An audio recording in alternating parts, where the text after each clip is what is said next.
Need a motion to approve the agenda. Moved by Duckham, supported by Williams. All in favor say aye. Aye. All opposed? Passes unanimously. We reached our first opportunity of public comment. Is there any public comment? Any public comment? Seeing none, public comment is closed. We've reached committee items. Need a motion to approve the last meeting's minutes. So moved. Moved by Bear, supported by Walls. All in favor say aye. Aye. All opposed? Passes unanimously. We've reached appointments. On our Emergency Management Advisory Council, we have a city council member. The city has gotten back to us. The current member is Freddie Dancy. The applicant's Freddie Dancy. I'd be looking for a motion to move Mr. Dancy forward. CB. Placed on Okay, motion by Duckham, supported by Bear. All in favor say aye. Aye. All opposed? Mr. Dancy will move forward to Tuesday night's meeting. The other positions, the communications media, is still, there's no applicant, so we'll press that forward till next month. Takes us to the Emergency Management Quarterly Report. How are you today, sir? Good, how are you? Good. Morning, everybody. Hopefully everybody had an enjoyable weekend. All right, actually, Nate, are you guys going to flip that, or do you want me to? Go ahead and flip it, if you don't mind. Thank you.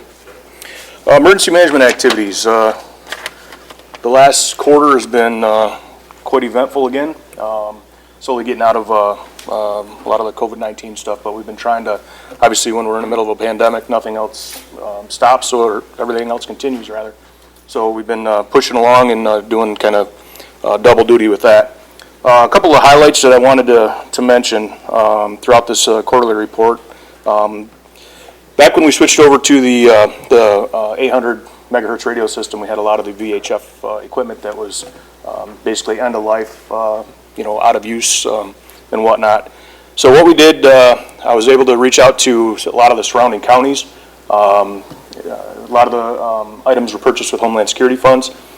We were able to transfer the radios, some of the portable radios, in-car radios, that type of stuff, over to different agencies around our region, around the state that had a need for those, didn't have the funding to buy radios for their staff.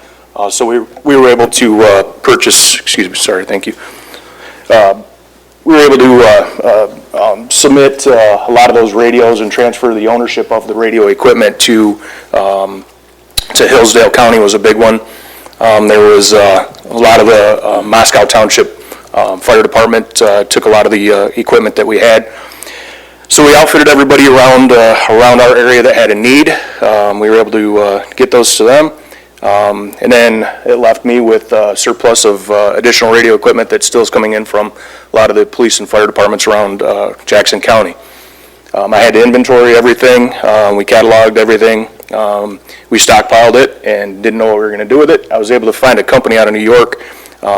What they do is they repurpose the VHF radio systems and products, and then I made contact with our Jackson County Fire Chiefs Association, and I thought, well, it would be a nice way to provide them with some funding for training for equipment, because a lot of times, with funding issues nowadays, they're unable to send some staff to certain types of training that they would like. Long story short, I was able to reach out to this company out of New York, provided the Jackson County Fire Chiefs Association with a check for $3,325 that was transferred over to them a couple weeks ago at their fire chiefs meeting. In total, we transferred 55 pagers and 43 radios, chargers, and ear mics with that. So it was a good way to get them some additional funding to help them out as well. I anticipate moving forward that I'll have more of that equipment coming in. So we're probably looking at doing the same type of thing so we can get it to them. I'll move down to emergency response to accidents involving livestock, the E-Rail for short. This is kind of a unique project that I started with MSU Extension. It's probably a year and a half ago now. As I reported on before, we were able to obtain a trailer that was being used by the Jackson County Fire Chiefs Association. It was an old foam trailer that they no longer used. I was able to procure that from them and repurpose it to house all the equipment from for the livestock trailer. Working hand in hand with MSU Extension, the Pork Producers Association, and a couple donations that they had received through donors. They were able to outfit and bring all the equipment to us. We're one of two in the entire state of Michigan. Jackson County and Otsego County are the only two in the entire state of Michigan that have this emergency response to accident involving livestock trailer. There's hope that there's going to be a third one, possibly in Branch County, with the addition of the pork facility down there. They're going to be increasing productivity. And correct me if I'm wrong, Mr. Bear, I think you said there was, 10,000 a day, or 10,000 per shift that are getting processed down there at the facility. So, yeah. 1,000 per shift. Yep. So that's a lot of pork and pigs up and down our freeways and highways. So hopefully it doesn't happen. Hopefully we never need it, but we have the resource there available for us. Training for that, we're looking at MSU Extension's putting together an online training. They're also putting together in-person both equipment and how to handle livestock training on that. So that'll be coming up. I believe it's going to happen in July. They're just putting some final details on that. But next slide, please. Homeland Security Grant Program. Wanted to highlight some of the things we had going on with that. Our FY19 money that we received, this is pass-through money coming down from the feds to the state to the locals. As you can see, our 19 fund was $60,369, and then our FY20 was somewhat lower, significantly lower, I should say, $43,788. With that being said, each of those grants, those are the grants that we purchase equipment from through our local planning team. That's how that is worked out. Both of those are 3-year grant cycles, so our 19 will end May of 2022, and then the 20 was obviously May of 23.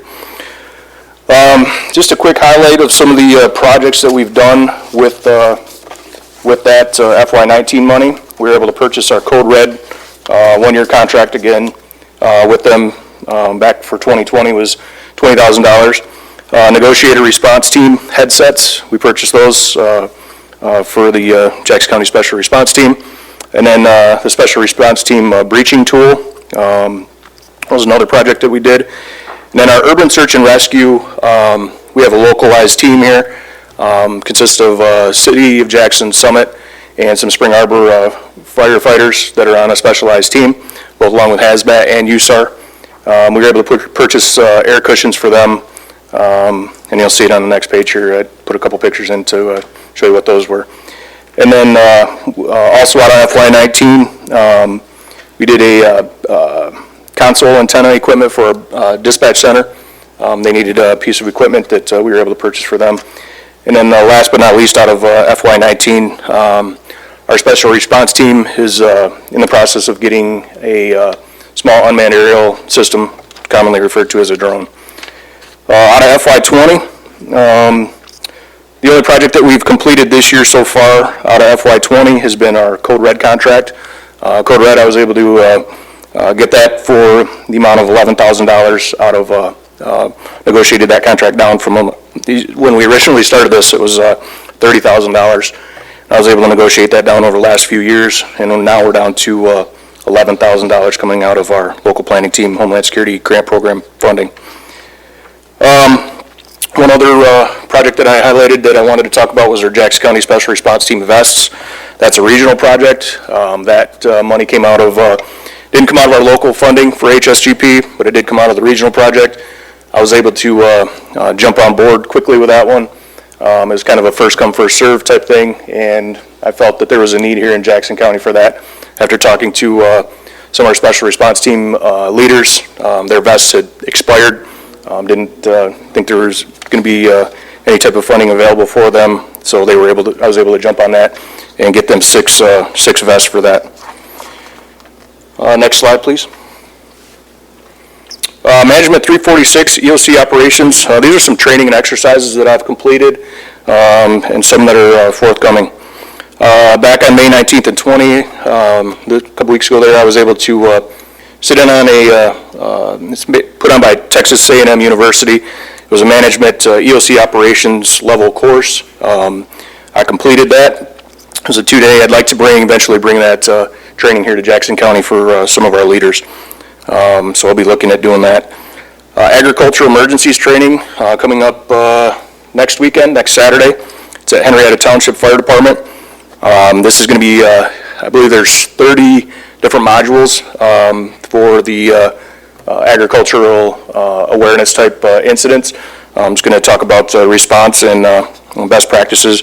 It's also put on by MIOSHA, so if anybody would like to attend that, I know Chairman Bear, or Commissioner Bear is going to be attending that, but if anybody else would, let me know. I can get you the information. Free to attend, no cost. Heavy rescue training for the urban search and rescue. As you can see in the pictures on there, those are the shoring equipment and the airbags. Those all came as a piece. The USAR team practiced with those a couple weeks ago, had training involving a bus crash, so that's what that equipment is on those pictures. Ropes rescue training was also conducted this past month at Summit Fire Department. They conduct a monthly training. Team is great. It's nice to have that local resource here in the event that we need it, instead of waiting for a team to come from outside of Jackson County. We have quite a few members here that put together a team and go. Radio tower rescue full-scale exercise. The Clark Lake Tower is obviously decommissioned. We still have quite a few antennas on top of that.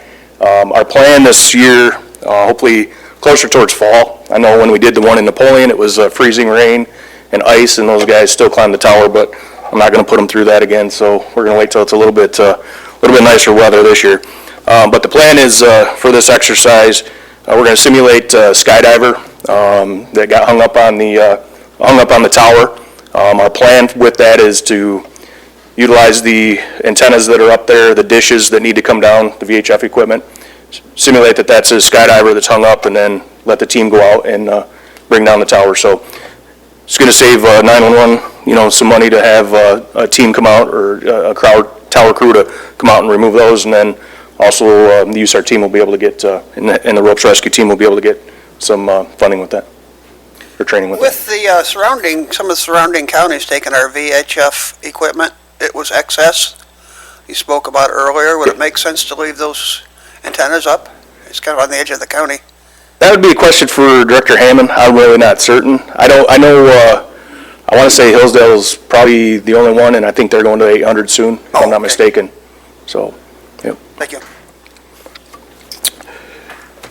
Additional exercise planning that we have coming up. Our exercises kind of were put on the back burner just because it was almost impossible to have an exercise virtual. It was tough.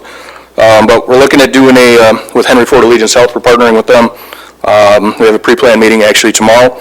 We're doing a full-scale exercise. It's going to be more of an active assailant slash active shooter type event exercise there. We'll be bringing in a lot of key players with that one. We're also been working with Denise and her staff at the fair. We're putting on an orientation next week, and then we're following that up with a tabletop exercise for staff due to some changes and things around the fairgrounds, Keeley Park. And then last but not least, we're doing Jason, 1 second. Just a quick question. Yeah. In your conversations with Denise, have you guys done anything in regard to emergency response to this or that at the fairgrounds during the fair? Yeah, that's what this will be. We've been working with them on their emergency operations plan. It was kind of unique because you have your fair week, and then you have your American One Event Center, and then you have the property as whole. So we kind of had to break it up into 3 different plans. So we've been working with Denise and her staff on that. Next week, the tabletop exercise was scheduled for next week. I thought it'd be a good idea because some things have changed on the grounds.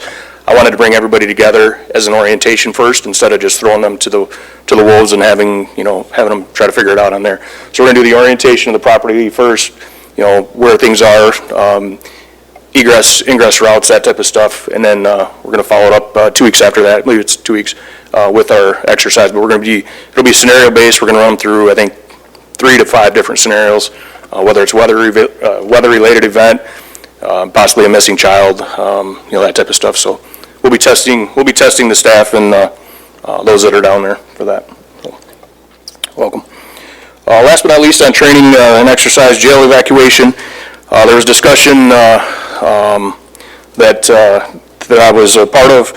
The jail would like to do, eventually the sheriff had talked about doing a full-scale evacuation of Wesley Street. So we're in discussion with that. I know he's got his lieutenants and captains working on that, and obviously emergency management will be part of that for sure. So next slide, please. I couldn't leave you today without COVID stuff. I tried not to, but this seems to be, I'm hoping this is the last time I have to report on this, but we'll see. PPE distribution, logistics, as of May 26th, and since then I've had quite a few more, but I didn't update the slide.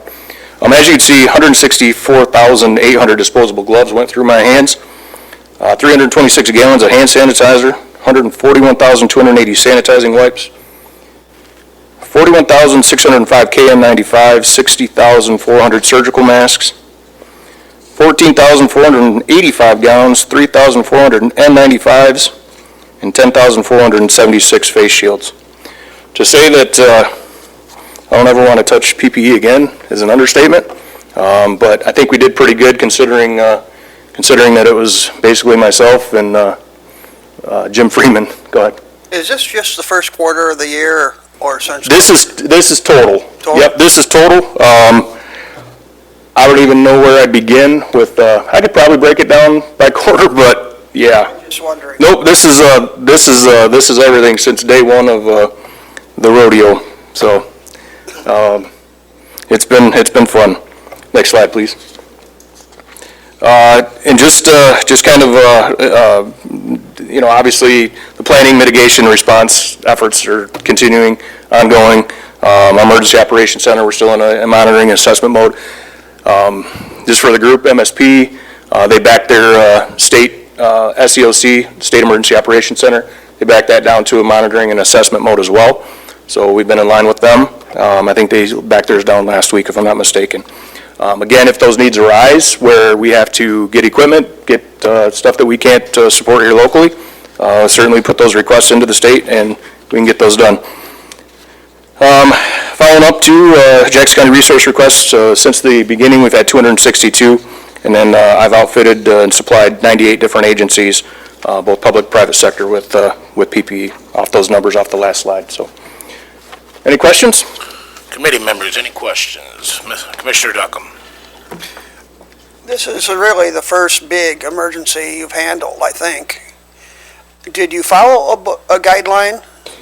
We did. Or did you improvise and recreate a new one?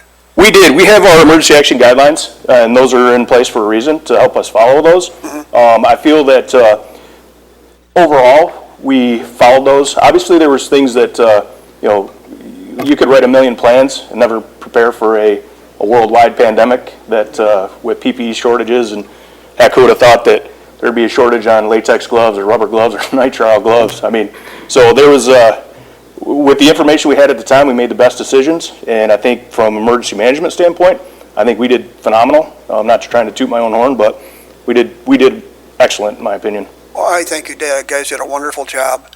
Does it need to be tweaked, the current plan, or is it just kind of by each individual emergency?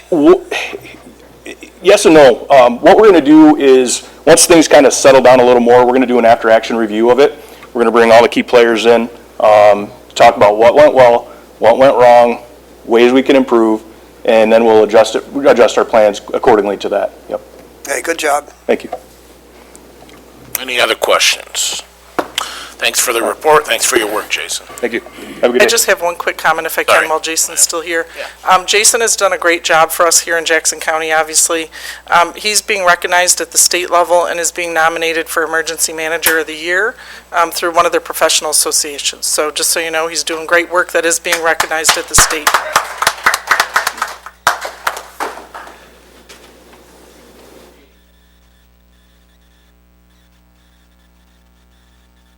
Morning. So nice to see everybody in person.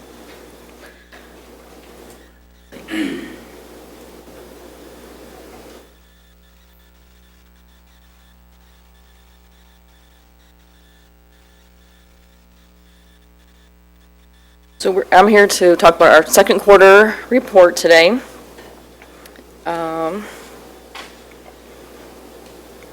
That's not really, it's just 2 dogs that came in that were severely matted. We couldn't tell what gender they were. Right, yep. And that was them afterwards, so they were smiling afterwards, I think, literally. We've had a tremendous amount of support in the community. Our volunteer base has grown significantly. We have dog walking, making catnap pillows, cat enrichment dishes, laundry, just the tremendous support with all of our events off-site, such as the golf scramble that we had on Saturday, which brought in $2,000. And they're still, I think, figuring out what the 50-50 raffle amount was, but just the entry fees came to $2,000, and we had a lot of volunteers out at that event, too. So we're got a good group going there. Included in our volunteer base is our foster families, too. This quarter, we've had 251 animals in foster homes. If you drive around Jackson or Jackson County and you see that sign in their yard, that means they are housing one of the Jackson County shelter animals at their home. 35 different homes or families are housing that amount of animals, and a lot of them are any kind of babies that are still with their mom that are too young for adoption, or anyone that's has a medical need. It's also, so that keeps the animals out of the shelter, reduces our staff time for care, and gives us more time to work on the animals that are ready to actually move into new homes. I guess I jumped the gun. There's the scramble. It was just Saturday, so that was a really great day. Everyone had a lot of fun, and we're really grateful to UPS for putting that on for the shelter. All we did is show up and bring our volunteers and some dogs, and they handled everything else. It was amazing. Later this month, we'll be having a dog walk at the Dahlem Center, which we've done in the past, but as you know, last year there wasn't a lot of anything that we could do. The YMCA youth group tours will be coming in June and July, and there's a virtual run for JCAS also in July. And then our Empty the Shelter event coming up also in July, so it will be another busy month coming up here.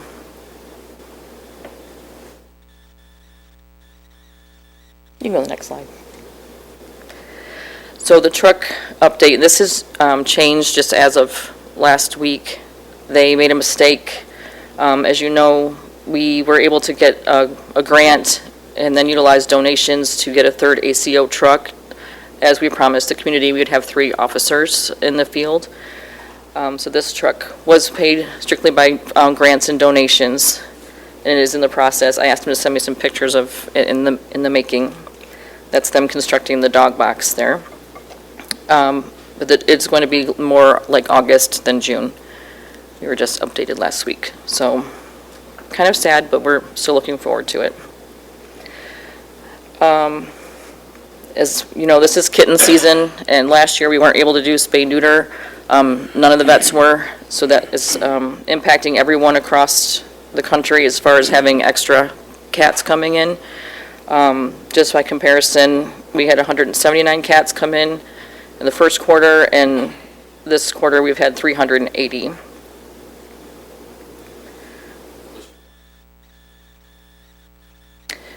That was just from this quarter.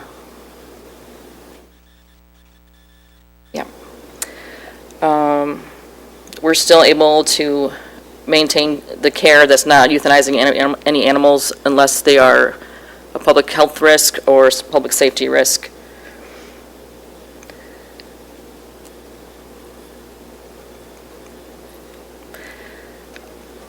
Dogs, just this quarter, we've taken in 289 dogs, and we kind of broke down, there's 131 of those were stray animals, 81 were owner surrender, 52 transfers, 159 adoptions, 34 euthanasia, which includes the owner requested euthanasia. And same with dogs, we're not euthanizing animals if they're healthy and adoptable. The next slide. There's our officers out in the field. There's all three of our officers. They've really been doing a great job and going above and beyond. I get calls often from the police or officers in the county or deputies in the county after hours or late at night, and they have an issue. And our animal control is more than willing to go out. We've been out at 11, we've been out at 1 a.m. Just to help any officers that need it. And they are not salary employees, but they definitely go above and beyond to make sure that the needs are met in the community. You can go to the next slide. So this second quarter, they responded to 452 calls for service. 53 are bite calls, 32 aggressive dogs, 143 for running at large, 70 wellness checks, and 32 times assisted other agencies. That's it. Commissioners have any questions? Commissioner Williams.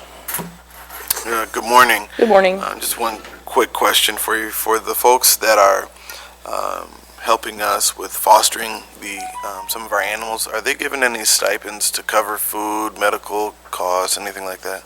All they need to provide is the home and the care, and we make sure they're covered with food, any medications they would need, everything that we would give them in the shelter. We provide that for the foster, and they just administer it. Okay. So there's no cost to them. Thank you. Appreciate it. Nothing further.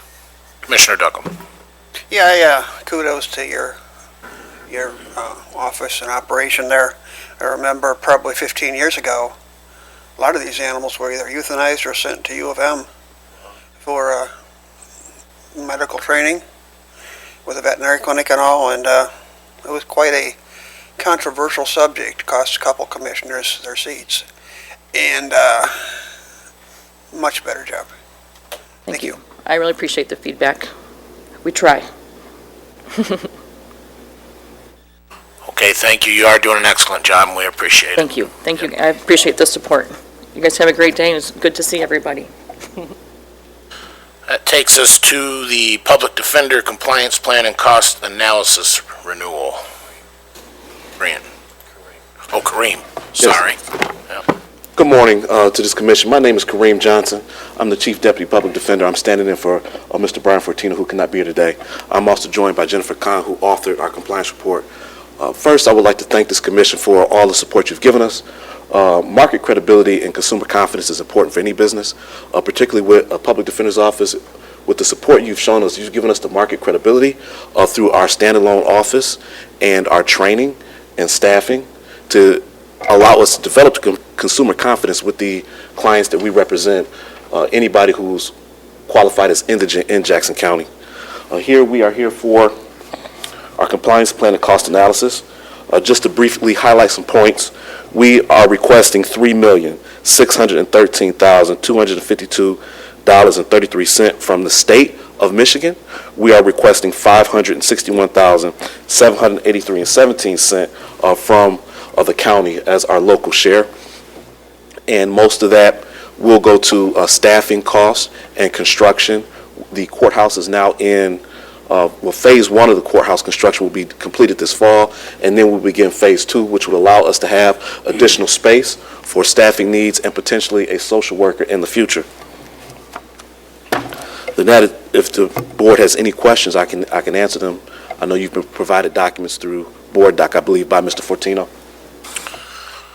Commissioners, do you have any questions?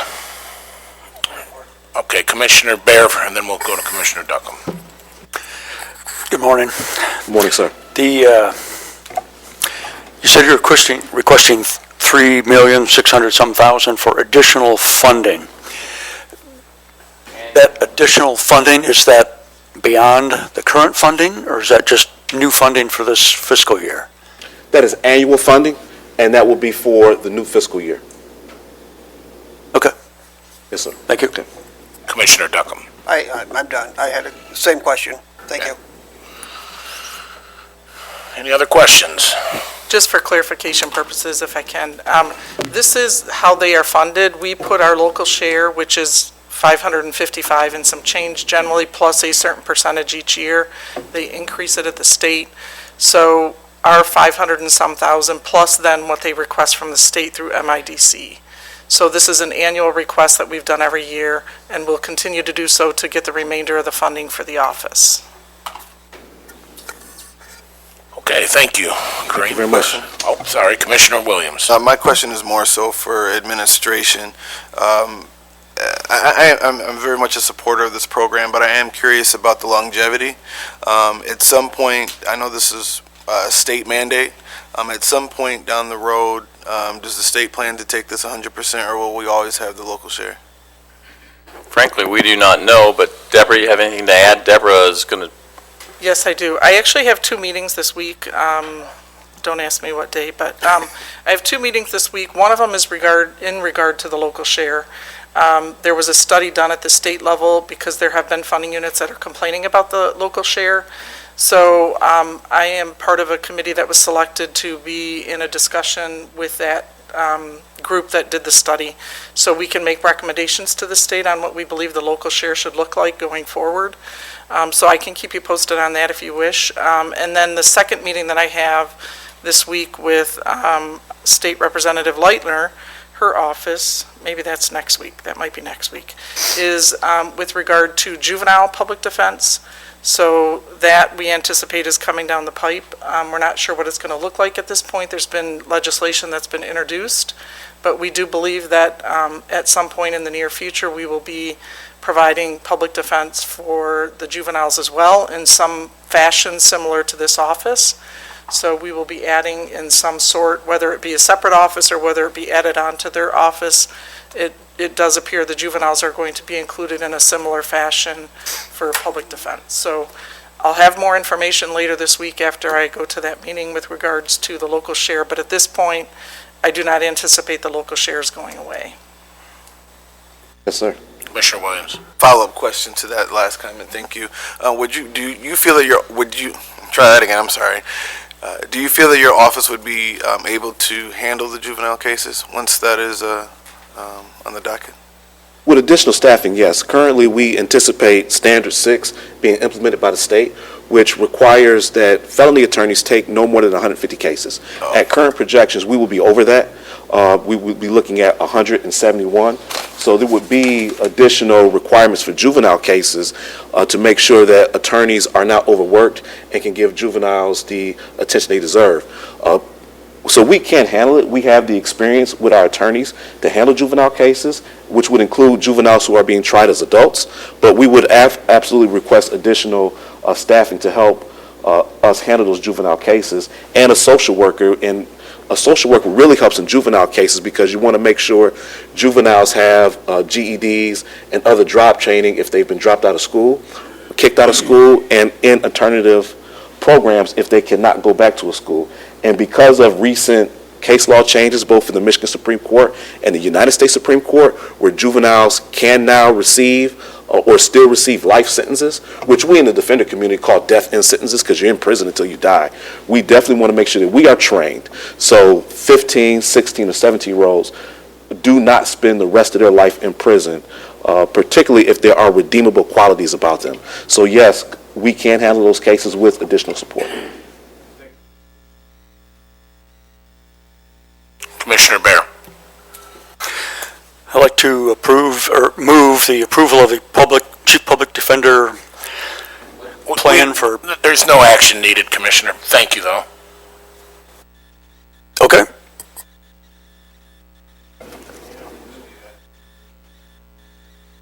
My mistake. We'll entertain that motion. Do we have support? All in favor, say aye. Aye. Your motion. I was wrong. Okay. All right. Thanks for the report.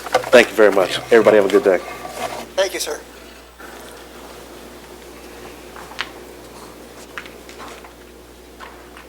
That takes us to the airport, MDOT. And Juan's here. How are you today? Doing well. How are you? Morning, Juan. Morning. Okay, the first item on my agenda is for an MDOT sponsored contract. This is a contract to repaint all of the runway markings and taxiway markings on the airport. Because of the COVID relief, this is 100% funded by the state. So the contract is for $54,431, but the local share will be $0 on this one.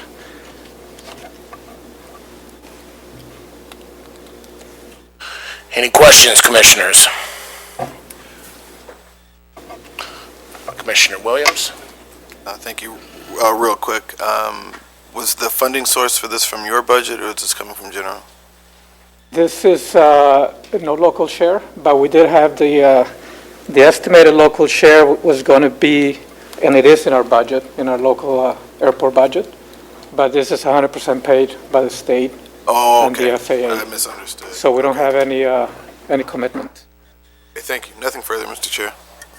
I'd like to make a motion to send this to the full board. All in favor? Aye. Aye. All opposed? Passes unanimously. That takes us to airport hangar 301 sale. Okay, so this is a request to approve a standard 20-year ground lease for Hangar 301. Hangar 301 was the hangar that was owned by Lansing Community College, or Lansing College, and that was sold to AAE Holdings, which is Jackson. Lansing, I'm tough. Okay, nope, it is Jackson College. Thanks for that correction. And so the one caveat to this agreement is that the new owner is required to remove the above-ground fuel tank from the airport prior to the execution of the ground lease. Now, Aaron Answer, who's the new owner, his business does not allow him to do basically anything until the end of the summer. So he does not expect to have the above-ground fuel tank removed until September sometime.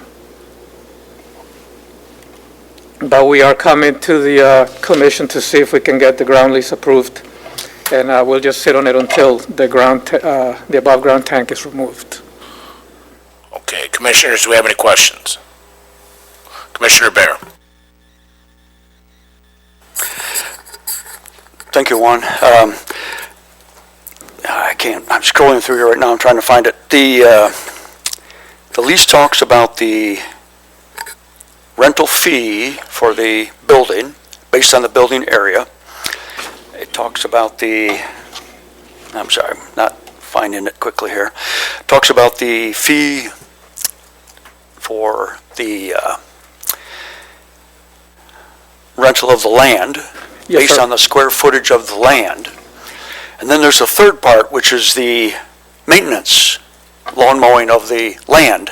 And that's based on the square footage of the building. That's correct. What's the logic behind the maintenance of the land not being based on the land square footage, but being based on the building square footage? Okay, and that's on page 11, by the way, if you want for reference. So the way that, and this was done by the previous airport manager back in around 2001. So we used to require the ground lease holders to do their own mowing.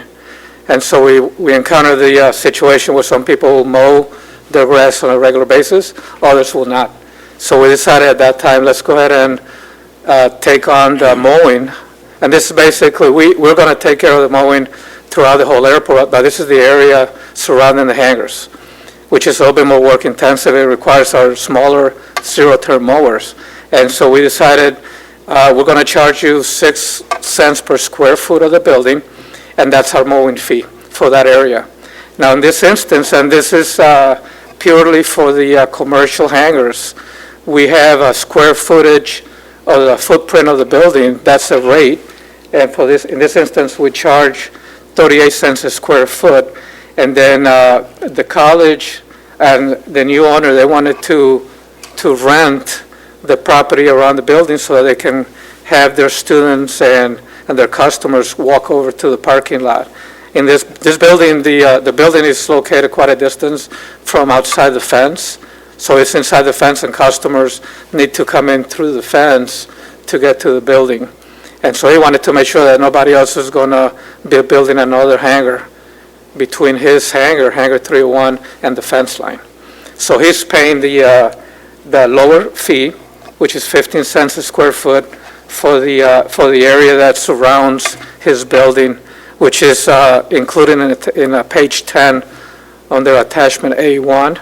And that shows the area in blue, inside the blue line, is the area that he's leasing at that rate.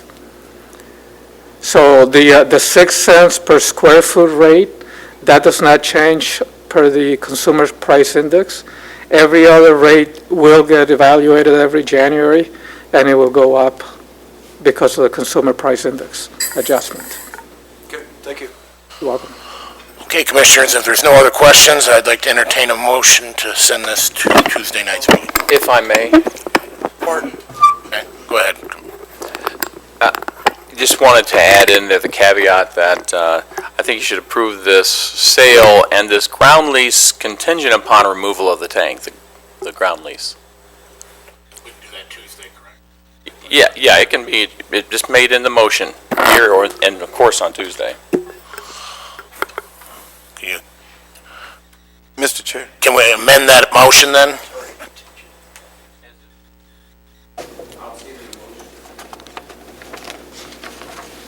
Are you okay with putting that in there? All right. Okay. I'll do a roll call vote? Or not? All in favor? Aye. Aye. All opposed? Passes unanimously. Takes us to the purchase of a 2007 Oshkosh plow truck. Okay, thank you. So this project was originally scheduled for next year, for 2022, and that was the acquisition of a used snow removal equipment for the airport.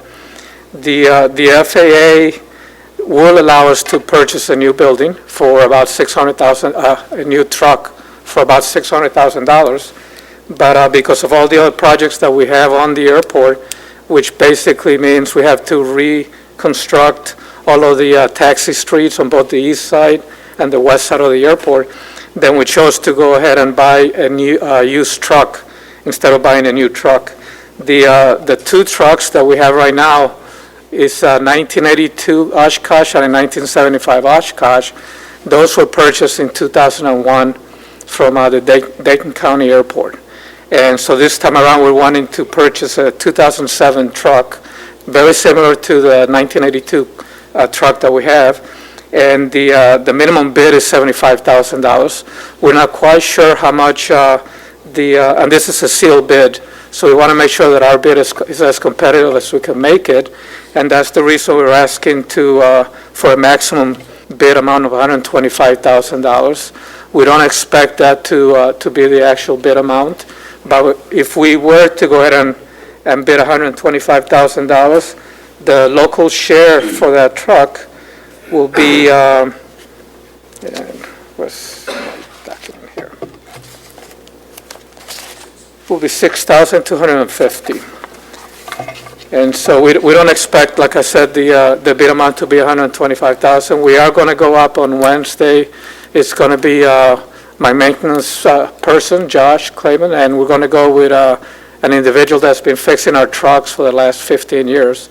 And we're going to take a look at the truck, determine if it's in the condition that we want it to be. And in the meantime, I'll talk to the airport manager to determine what's been the response on this bid. so that we can evaluate what the bid amount is going to be. So this would, it will come out of the airport budget, and I don't expect it to be more than about $5,000. And so the reason we're coming right now is because the truck went out for bid about 2 weeks ago, and the bids closed on June 24th. So, any questions? Questions? I'd like to back up a little bit. Okay, Commissioner Duckham. Contracts, I see two different, are we, cost in here. One is $54,000 done by the road commission, and then there's another contract for $117,000. And it looks like they're for the same thing. Yeah, is that for JDOTs or for, Well, it's listed under, oh, I lost it. yeah, this is the purchase of the 2007 Oshkosh plow truck. Oh, yeah, but I asked the chair to back up to the previous item. Oh, okay. And it says in here, statewide paint marking program was offered to the airports. The estimated cost was $117,000, the local share $6,500. The revised estimate from DOT for this project is $54,431. And I see contracts written up for the $54,000. So are we spending both? No, okay, so the original estimate for the repainting was expected to be the $117,000. That was the estimate done about a year and a half ago, 2 years ago. We were able, this is a statewide contract, so the state goes out and puts out bids on paint markings for all the airports that are going to get them in 2021. And so the actual price is $54,431. And that's the contract that we're going to be approving. Because our road commission is collaborating with the airport too. Yes, sir. Okay, thank you. Chairman Shotwell. Well, I'd like to help the board understand why buying a 2007 vehicle is worthwhile. How old's our current plow truck? The youngest one is a 1982, The youngest one. And the oldest one? 1975. There we go. So that's how long these vehicles operate out there at the airport. So we're not, while it does look like we're buying somebody else's headaches, with the Oshkosh arrangement and how this truck is put together and everything, this is built to military specs, and that's the reason why we can look at buying a vehicle like this at this price. When I first got involved in this, we had to put a new axle underneath the 82, and it was decided that cost feasibility analysis, I know that Christopher is famous for at the road department, was definitely worth doing at the airport because of the size of the vehicle and everything involved. So I just wanted to speak in favor of this going forward, and I give Juan credit on doing his research and everything, traveling up there and actually looking at the vehicle and all involved, because this vehicle could be in our hands for another 30 years. So. If I could expand on that explanation a little bit. So the air carrier airports in the state and in the United States, they get $1 million a year in entitlements. An airport our size, we get $150,000. So what normally happens in the United States is the air carrier airports buy equipment, they have to keep it for 10 years. That's what the grant assurances require them to. And then they go ahead and they sell them. And then the smaller airports like us, we go ahead and we put bids for their 10-year-old equipment. And so this is what's happening right here. Houghton Hancock Airport got a brand new truck last year, and actually in 2019, they were supposed to have sold this truck in 2019, but they decided to hold on to it a couple more years. And so I've been talking to Dennis up there since 2019, because I know that this truck has been maintained really well. And so it's hopefully a pretty good deal if we can acquire it. Commissioner Bear. If I'm reading this correctly, the total county funds for this purchase is only $6,250? If we put the full bid amount that we're requesting of $125,000, I expect the actual bid amount to be under that. It's quite a bargain. The minimum bid is $75,000, so probably about $75,000. It's a good price. Yes, sir. Okay, I'd like to entertain a motion to put this So moved. to the Tuesday night. Okay, moved by Duckham, supported by Williams. All in favor, say aye. Aye. All opposed? Passes unanimously. Thank you, Juan. Thank you so much. Have a great day. Thank you. That takes Jackson County Department of Transportation mower. Hello, Angie, how are you? Good morning. How are you? I'm wonderful. Kids are out of school, sports are done, it's a vacation for the summer. It slows down for us. I'm extremely excited. And then speeds up at work, though. So, good balance. All right, so our first item is the mower. We are asking to authorize the purchase of a used John Deere mower from the City of Albion for a cost of $40,000. The City of Albion purchased this to use in their cemeteries and then realized that it doesn't make the turning radiuses they need. So it benefits us because it will be used for our facilities. Currently, our mowers that we use at our garages are old. This one, if allowed to purchase, will trailer this to the different facilities and mow our grounds more efficiently. It has a little less than 300 hours on it. A new mower of the same model is approximately $60,000. We do have the $40,000 in our 2021 budget for equipment purchases. So we are asking the board to recommend recommending to the board the authorize of the purchase of the used John Deere riding lawnmower from the City of Albion for a cost of $40,000. Commissioners, any questions? Commissioner Duckham. How many hours does the mowers we have right now using per year? Bob Griffiths is here. He might be able to help me. You said they're old. I bought a John Deere trade-in that had 500 hours on it 25 years ago, and I'm still using it. So old don't mean anything here. It's about like the Oshkosh snowplow truck. Okay. He's coming. I just want to point out, Bob looks good in stripes. Supposed to be Thank you. shoulders, Bob. We put quite a few hours on it every week. I mean, we've got 3 different old mowers that are really just, at this point, they're junk. And so we're putting upwards of 30 to 40 hours a week on a mower. So I'm sure how that averages out, but We can get those out. we got 4 different facilities that we've got to mow. Wanted to make sure it was end of lifetime, because like this Oshkosh we're buying, hopefully, it's 13 years old.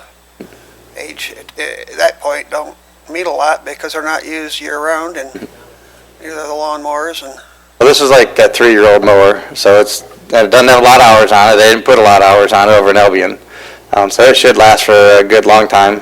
okay, It's got a 10-foot wide mowing width, so we can do our stuff a lot quicker. So maybe not put as many hours on it. yeah, there you go. But we're not transferring the other 3 locations around, are we? Where we have one stored at each location? Right now we do, but they'll get auctioned off and salvaged. And then we'll take this one around all 4 The time we locations. save is going to be equal to the time it takes to trailer. Oh, yes, Or yes. be more than that time. Yeah, because it'll cut basically 3 times the width of what the current ones, actually probably more, because they're the little John Deere, like gardening tractors, is what's out there. They're not 0 turns. And so this will cut at least 3 times more than what's currently out there. It's a good piece of equipment, I see that. And we've talked with the seller, Performance. He's the one that sold it to Albion. He's serviced it. He knows exactly the condition. He said it's an excellent buy. He actually valued it at closer to $45,000 is what it would be worth, but we came to an agreement on 40. So, I'll support it, thank you. thanks. Okay, any other questions, Commissioners? If not, I'd like to entertain a motion to move it forward. So moved. Moved by Bear, supported by Duckham. All in favor? Aye. All opposed? Passes unanimously. Takes us to the truck wash repairs. All right, so we are asking to authorize the repair and upgrade of the truck wash facility at Elm Road for a cost of $37,181.98. This equipment or the truck wash is used to clean our equipment, but most importantly to get the salt off of our equipment so that the life expectancy of the equipment is achieved. It is important to note that we did not get the 3 bids for this because it's specific parts for the truck wash that's in service already. The requested repairs and upgrades are for the soap pump, the water pumping control panel, and then the water spraying components. The total upgrade is $37,181.98, and it is included in the JCDOT's 2021 budget for capital expenditures. So we kindly request the approval to upgrade and get our system working properly. Moved by Duckham, supported by Walls. You have a question, Commissioner Bear? Good morning, Angie. Good morning. The third estimate provided here is for a 75 horsepower pressure washer and a 60 horsepower washer and some other miscellaneous stuff. This is what is in print, what we have received. You are deciding, based on your text, that you are not going to go with the 60 horsepower the pump assembly. Correct. So is it workable with this vendor to just scratch this one thing off of their estimate? Or do we need a new estimate that includes only what we actually want to buy? I believe it was either or with them, but I can let Bob help with that.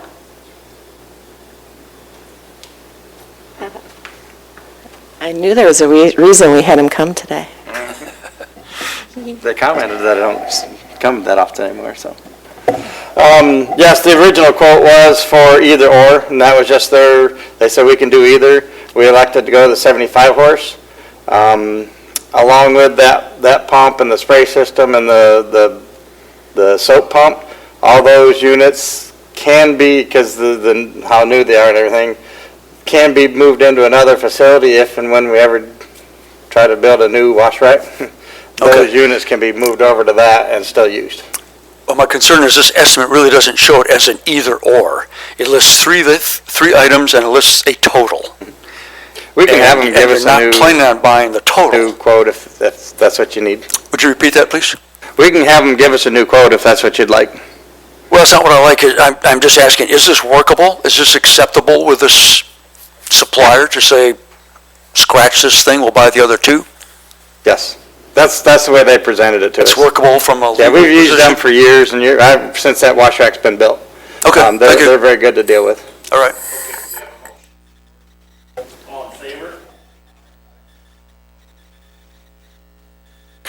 Although, if I may, I'm just a little disappointed.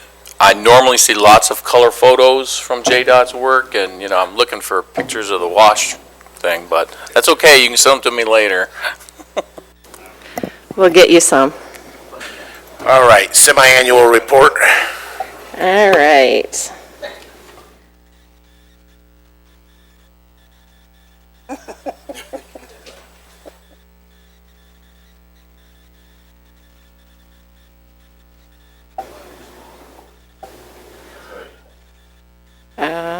I was just waiting for them to bring it up. Sorry. Okay. Do you guys mind if I do the arrows? Okay. All right. Semi-annual. So I'd like to highlight our grants. We've been working hard in the engineering department. I'm extremely proud of our team for going after as many grants as they can. The 3 grants that we've done in the last 6 months, we've done the safety grant submittals, bridge grant submittals, and then the new special appropriation requests for the federal funds. And we are currently, just to note, working on the RAISE grants that are due July 12th, which is also a federal grant. Sorry, I forgot I'm controlling both. All right. So this table, I know it's hard to read, but it's just a quick summary of all of the safety grants that we submitted this year. And I will go into show the different types here on the next slides. But I wanted to note that it's $15 million of total funds available for the statewide for this grant program, and it's a maximum of 1.5 million grant funds that each agency can obtain. So the first map that you have is the signal modernization projects. So we did a number of submittals that you saw on that table. And this map shows all the locations of the different signals that we put in safety funds to modernize. And when we talk about modernizing a signal, it's looking at having the camera actuation if needed or warranted, the mast arms that are in line with what the city, so the city and the county are now using the same type of mast arms for their signals when we build them. And then any pedestrian ADA compliance issues that we have to install. So the total request there is almost 1.8 million in signal modernizations. Then the next map shows the high friction surface and the LED stop sign locations. So the LED stop signs you've seen in various locations, it's when you're approaching and it starts flashing to call attention to the stop in our more accident-prone intersections. And then a high-friction surface treatment, that is a new treatment that we are trying to get funding for at intersections that have a lot of slide-through accidents. So it's more of a gritty HMA surface that allows them to have more traction for stopping. And the total cost of some of those is the $207,208. And then the next map is the LED stop signs. So this is just packages of LED stop signs that we put in for locations that have a higher frequency of crashes. And that package total is $104,707. The next one is the stop sign and stop sign. So these are the traditional stop sign and then the stop ahead sign packages where you see where we install 2 on each side with the what we call lollipop or the reflection on the sign post for various locations. And that total is $30,794. Then we have our final package of Edgeline grant that we're submitting for. If we obtain this and get that down, I think it was maybe last month we talked about the Edgelines, that this will be completing our entire county and will be the first, I think the first county in Michigan that will have all of their local and primary roads with Edgelines. And that total is the $119,971. Oh, I forgot. All right. Sorry about that. Then we have our horizontal curve. So this package, we've gotten a couple of these funded, and I believe this is the last package that would get our entire county, the horizontal curves. So the chevrons out there, you guys probably are aware and see that some of the curves we have either don't have chevrons or they're kind of positioned wrong. We have some that are very outdated and spaced, maybe one on a curve. So this goes through and standardize it to the manual so that we have a very consistent signing application out there in our county for the horizontal curves. Angie, could you describe what we're talking about, chevrons? Yeah, chevrons are, so they're, I don't know the exact size, but they're the smaller sign, and it's the triangle, and it tells you to take the curve the correct way. But there's an art in placement too. They need to be positioned just right so that they reflect at nighttime. Your headlights hit it and get you going the correct way on the curve. But it's just a little, oh, we don't want to do that here. Is that a good enough explanation? If I had a whiteboard, I would draw it for Christopher. All right. So the next one is a roundabout at Springport and Menard, is that how you say it? Menard Road, there by the county park. We did have I believe a fatality or a injury accident recently that brought this higher on our list for a location to have a roundabout there. The total cost of this is almost $300,000 to build that roundabout if we get that safety grant. Then we have our tree removals. This is always a nice one to get because you guys know and see that we spend a lot of money on tree trimming and tree removals with our contracted maintenance crews and our guys, so we always go after as much money as we can for tree removal and then signs and pavement marking along with that when we do that. So that would have been our Michigan Ave and Jefferson projects that we're wrapping up right now. So those submittals are for $1.1 million. And then we have some locations for some road safety audits again. They are three different packages we're submitting because they are capped at $20,000 by MDOT. So we broke them up there, and the locations are on the map. And then the next round of grant submittals that we did are the bridge grant summaries. And I'll just go over these quickly because I believe we did present these to you guys already, but it's 6 replacements and 1 rehab that we did this year. They were due April 5th, and we hope to hear by November, end of November, on funding. This is a map quickly that shows the locations of the different rehabs and replacements. The grant amount request is over $8 million for those. And then these are just the individual slides showing the grant amount for each bridge.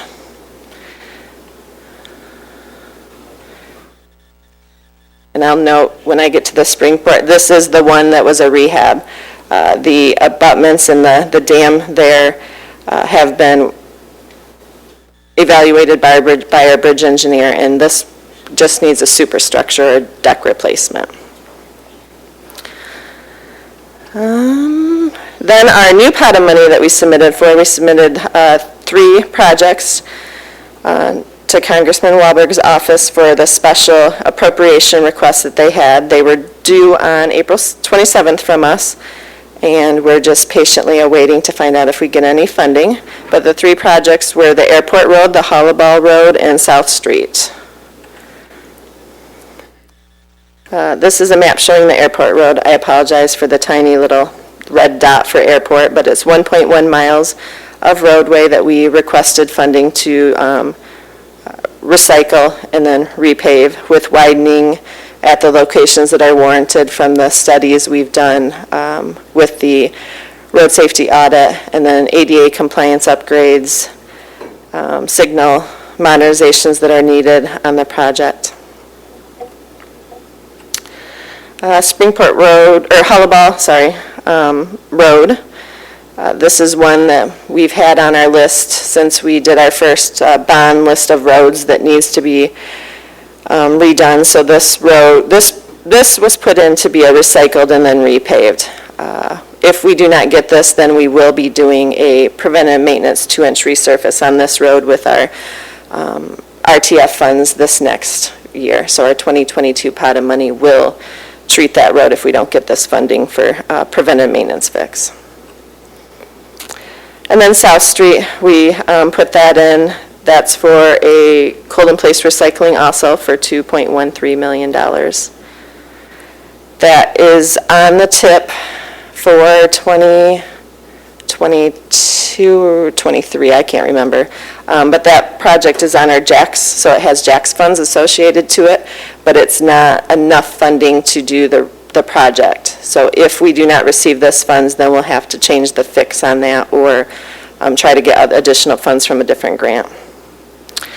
And then we go into our weather, our winter summaries. So here on this slide, you see the salt in tons and then the chloride in gallons for the usage to compare to the previous years.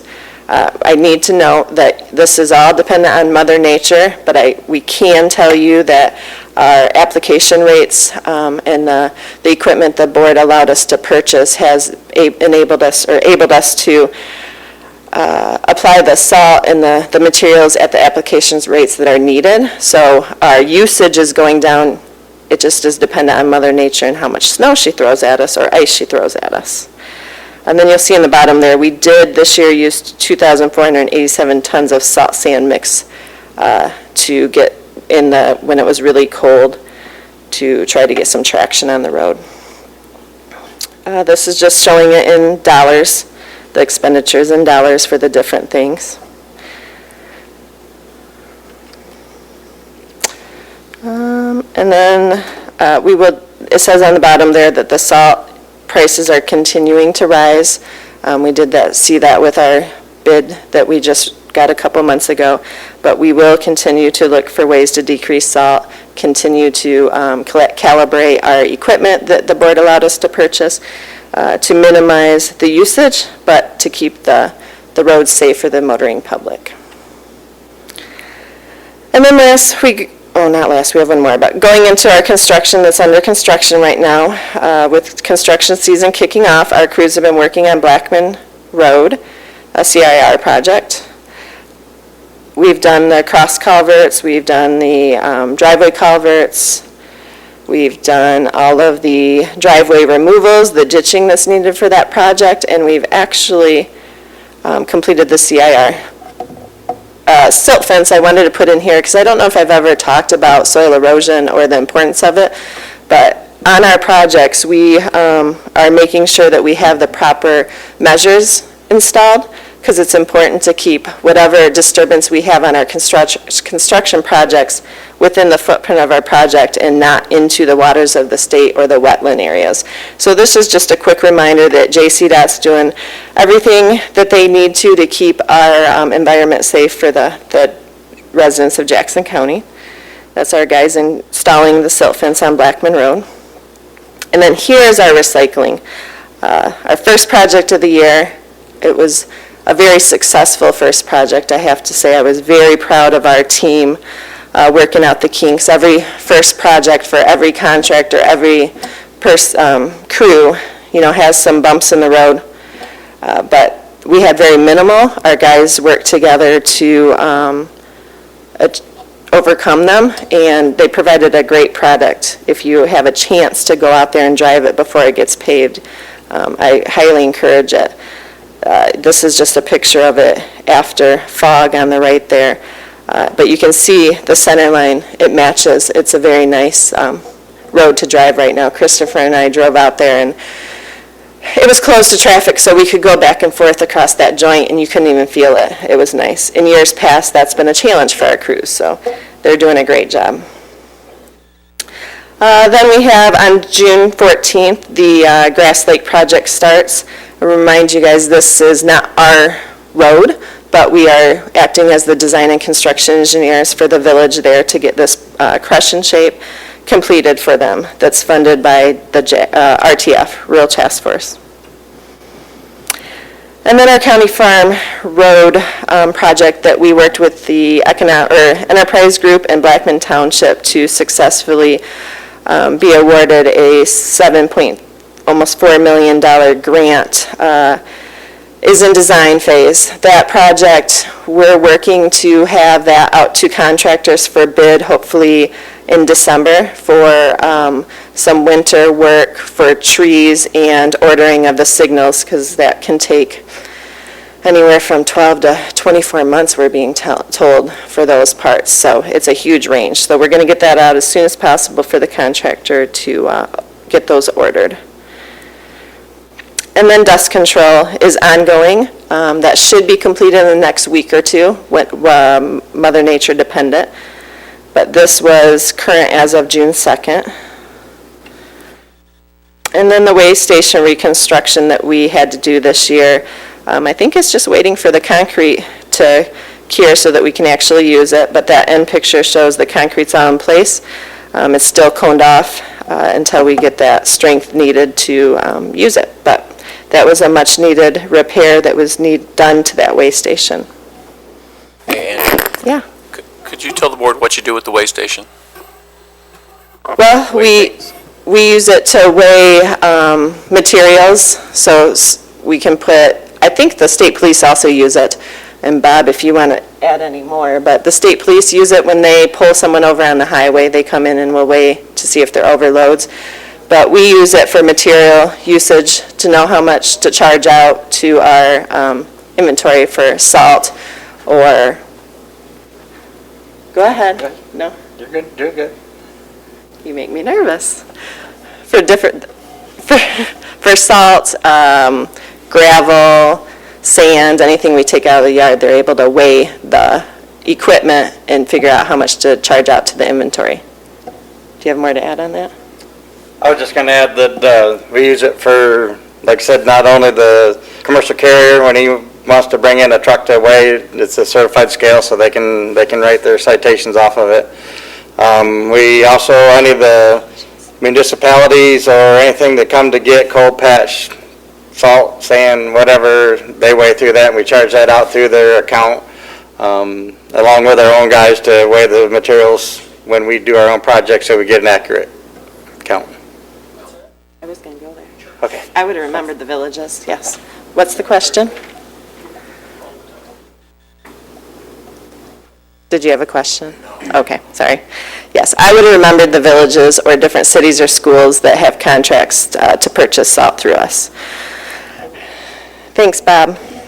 All right, the Leoni Viaduct. So we have this in here, just to let you guys know. It was a planned power outage, a very short planned. We found out a day or two before they had it, but a couple weeks ago, that they had to do a grid outage there. And so we went and closed this because we know if the power goes out, it floods, period. There's a pump, like a commercial grade sump pump that's out there that runs to keep the viaduct free of water, but when the power goes out, it looks like this. So we are looking at getting it wired so that we can have a generator that will kick on and not have this happen in the future. This year, unfortunately, with the pandemic, people have thought it to be fun to vandalize our signs. So we've had a lot of vandalism to our signs. And this was a fun way someone decided to take a stop sign and put a new sign up for us so they could have our beautiful red stop sign. This is a summary of the service requests we've gotten over the past year. It's important to note that the high point is typically construction season, and then the next high point is typically winter maintenance.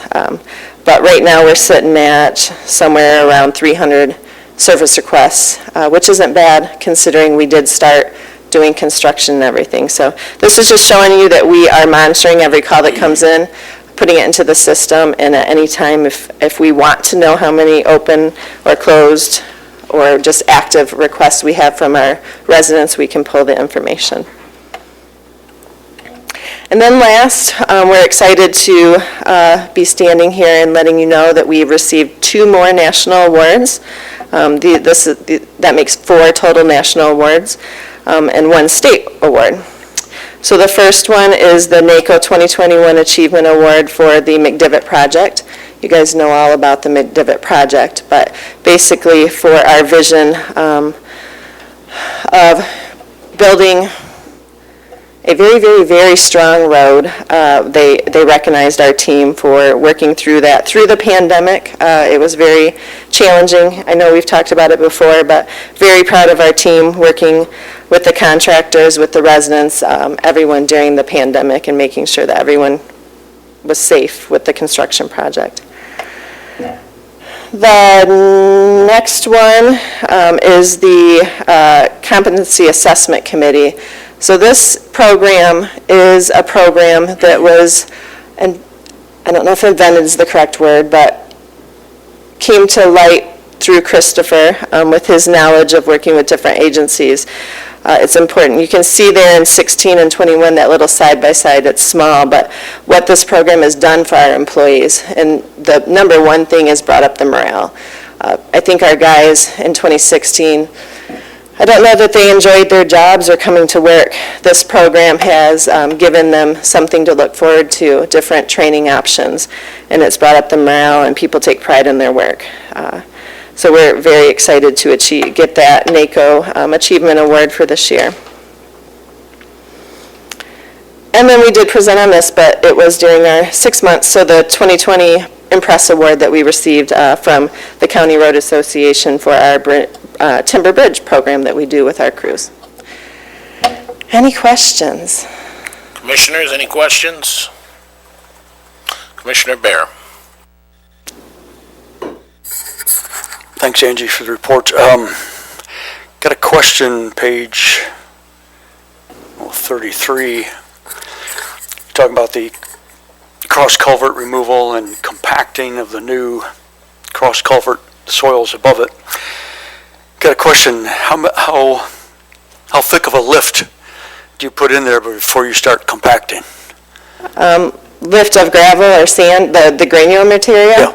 Yeah. 8 to 10 inches. If you're getting, so when you get the culvert in the ground, they'll bring it to the haunch or the side of the pipe, and then they'll start compacting, because it's hard. You can't really get a density gauge down there or get equipment until you get up past that midway of that pipe. But from there, they do 8 to 10 inches. 8 to 10 inch lift, compact it? Mm-hmm. 8 It's to 10 more, typically 8. compact it Yep. again? Yep. So it's layers that we're getting density on, yep. Thank you. And it's important to note, this year, very excited to say that it's our crews doing the density, our engineering team. Typically, you guys have seen SME invoices, payables. We are not using them unless needed. Our engineering interns, our technicians are using the Newt gauge and doing the density and the gravel testing for us this year. I will note, you will see some SME because for our federal aid, the plant inspection for the asphalt has to be done by SME, but otherwise we're minimizing those costs and doing it in-house and growing our team. They're liking it, so.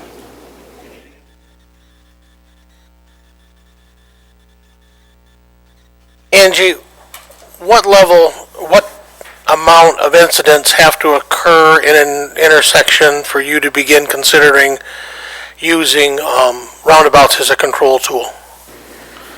So I can't give you a number. There's a spreadsheet that we punch all of the accident information in, and it gives you a return rate. And there's like a category for the return rate, then it tells you the type of fix you should look at. So we use science and engineering and statistical analysis to come up with it, not an arbitrary decision because somebody wants one. Correct, yes. Yes, we have all of those different spreadsheets for the locations that we submitted that we could, I'd be happy to meet with anyone and show them. On your bridge deck work, Timber Bridge? your Palmer, Oh, okay, Wolf Lake, yes. is that in the background?